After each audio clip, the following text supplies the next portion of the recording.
O nosso trabalho é intitulado Análise do aprendizado motor por tarefa de interceptação do movimento em indivíduos com paralisia cerebral. Acadêmicas Beatriz, Bianca e Jéssica. Orientadora, professora e doutora Maria Tereza Arteiro Prado Dantas.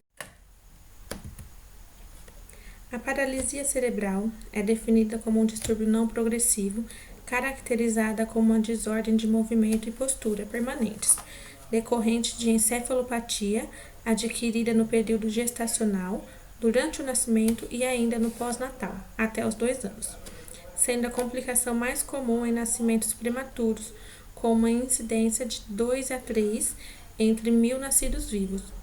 Ela causa atraso no desenvolvimento sensório-motor, sendo assim, o mecanismo de reação postural nestes indivíduos é insuficiente. Essas alterações causam limitação postural e motora, podendo levar a uma desordem cognitiva, comportamental, perceptiva, comunicativa, sensitiva e ainda um distúrbio convulsivo.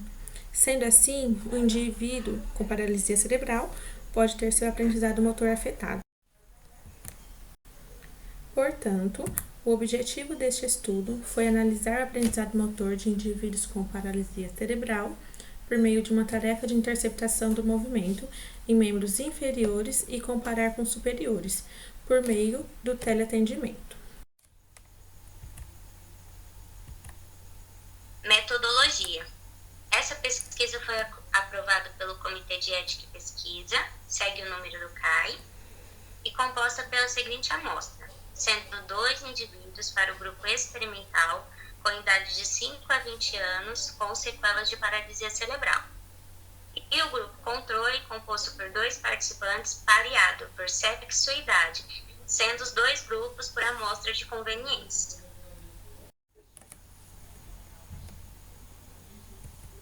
Intervenção.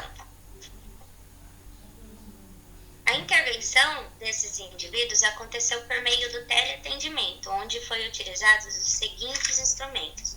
O instrumento de mensuração da função motora grossa, GMFM, que é o primeiro instrumento validado para PC.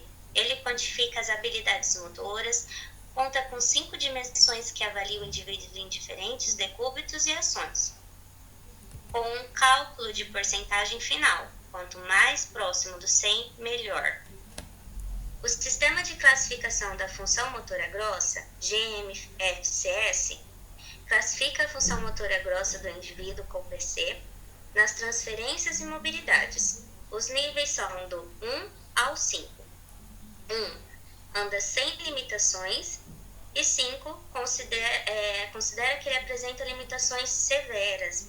Então, ele não possui controle de tronco e nem cabeça. Muitas das vezes precisa de cadeira de roda e alguém para locomover essa cadeira de roda. A escala de mobilidade funcional, FMS, classifica a extensão da mobilidade em ambientes cotidianos, como casa, escola, comunidade.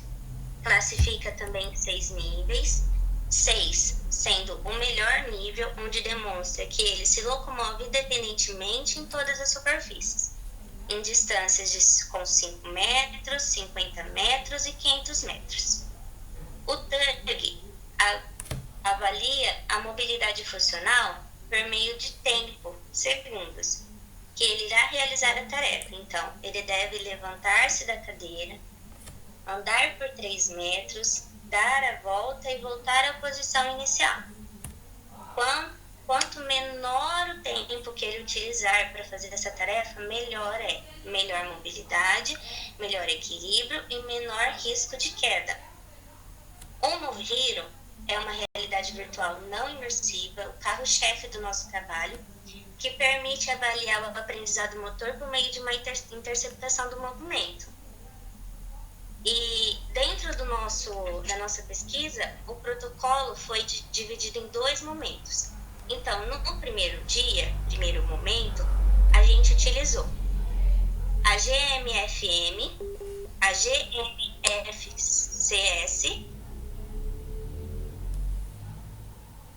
FMS e o Move Hero.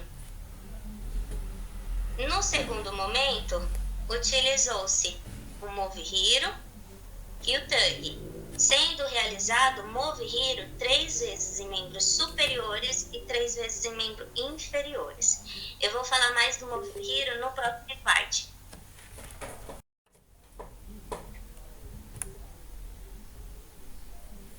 Então aí na imagem estamos projetando o Move Hero, que é a realidade virtual que foi utilizada nessa pesquisa. Como já foi dito antes, ele avaliou o aprendizado motor por interceptação do movimento.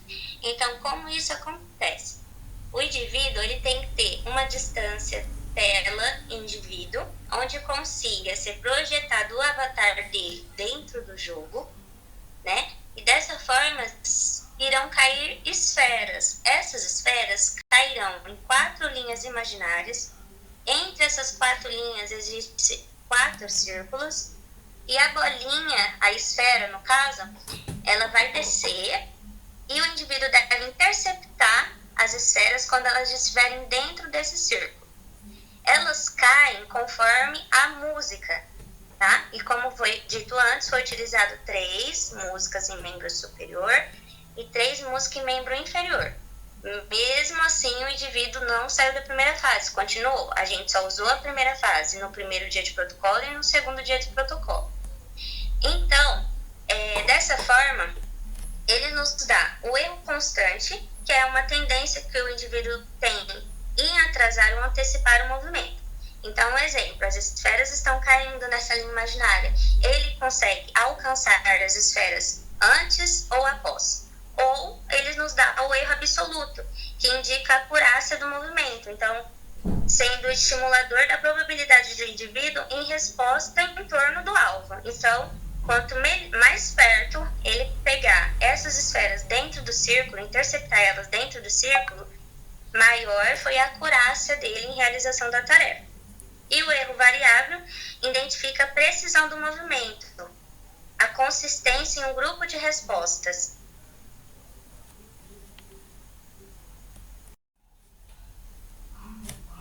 Resultados.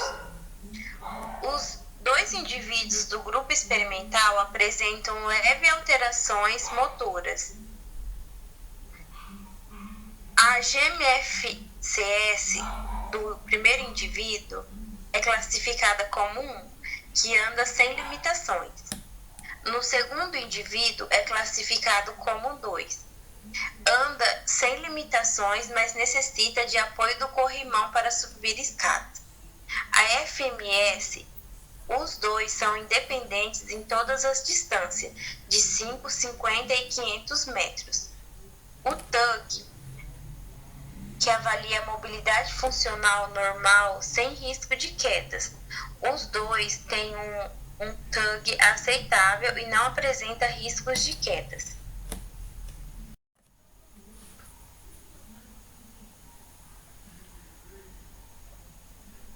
O erro constante não é positivo, nem no atraso, nem no adiantamento do movimento. Os 2 grupos apresentaram diminuição no erro constante quando comparados entre o primeiro e o segundo dia. O grupo experimental houve melhora no segundo dia no lado esquerdo.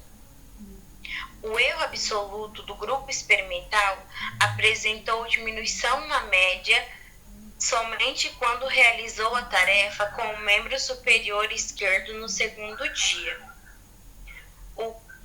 No erro variável, que é a precisão do movimento, o grupo experimental apresentou melhora na variação no M-lado direito.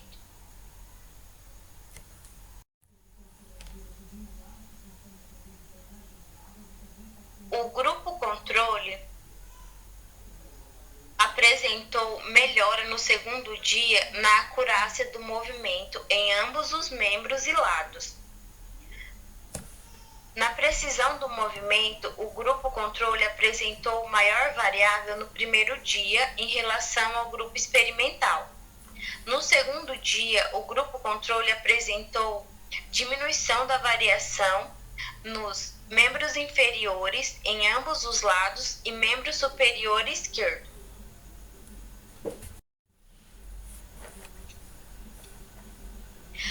Nos acertos acertos e perdas. O grupo experimental, no primeiro dia, apresentou mais perca e menos acertos em ambos os membros, superior e inferior. No segundo dia, apresentou mais acertos e menos percas, fato que pode indicar aprendizado motor. O grupo controle, no primeiro dia, apresentou mais perdas em membros superiores e mais acertos em membros inferiores. No segundo dia, houve aumento das perdas e diminuição nos acertos. Apresentou melhora em membros superiores.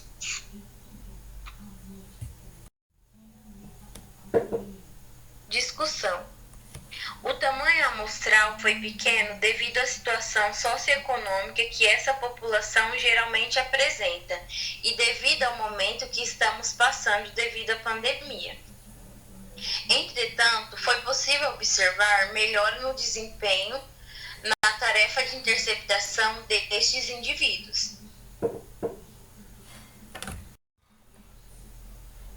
O grupo experimental apresentou melhora no desempenho no segundo dia, com redução no atraso ou adiantamento do movimento, melhorando a acurácia no membro superior esquerdo e apresentando diminuição na precisão do movimento do hemilado direito.